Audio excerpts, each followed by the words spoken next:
बिस्मिल्लाहिर्रहमानिर्रहीम। अस्सलामुअलैकुम। Saudi Urdu news channel में आप सबको खुश आमदीद कहा जाता है।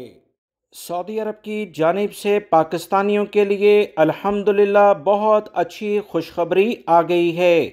सऊदी काबीना ने पाकिस्तान के लिए रोज़गार से मुतल्लिका जो एक अहम मुआहिदा था, जो पिछले दिनों पाकिस्तान मुख्तलिफ सऊदी अरब के इदारों ने विज़िट किया था, उसकी बाकायदा मंजूरी दे दी है।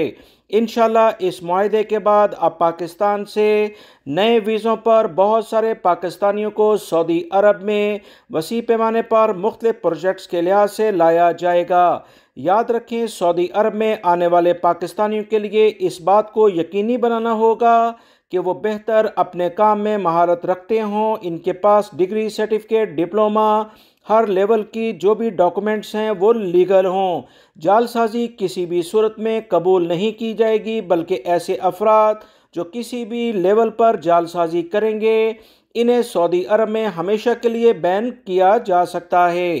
पाकिस्तानी भाइयों के लिए सऊदी अरब की जानिब से बहुत बड़ी खुशखबरी आ गई है। सऊदी काबीना ने बाकायदा पाकिस्तानी ओवरसीज़ को लाने के लिए, यानी वर्कर्स को सऊदी अरब के मुख्तलिफ प्रोजेक्ट्स के लिहाज से एक मंजूरी दे दी है। एक अहम इजलास गुज़श्ता रोज़ खादिम हरमैन शरीफैन शाह सलमान बिन अब्दुल अजीज़ की ज़ेर सदारत कसरे सलाम जद्दा में मुनक्कद हुआ, जिसमें काबीना के साथ इस अहम टॉपिक पर बात की गई। सऊदी अरब में इंशाल्लाह पाकिस्तानियों के लिए रोजगार के बेहतर से बेहतर मौके आने वाले दिनों में आएंगे।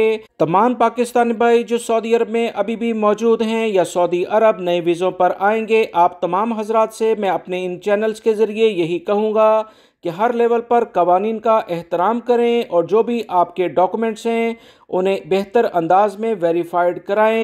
एजेंटों के चक्कर में बिल्कुल ना आएगा। सऊदी अरब की हुकूमत बेहतर अंदाज में बल्कि प्रॉपर चैनल के ज़रिए आपको हायर करेगी। ज़्यादा पैसे रकम देने की किसी को कतन ज़रूरत नहीं है। वीडियो लाइक करके शेयर भी कीजिएगा ताकि दूसरे भाई भी ये मालूमात जान सके। अस्सलामु अलैकुम।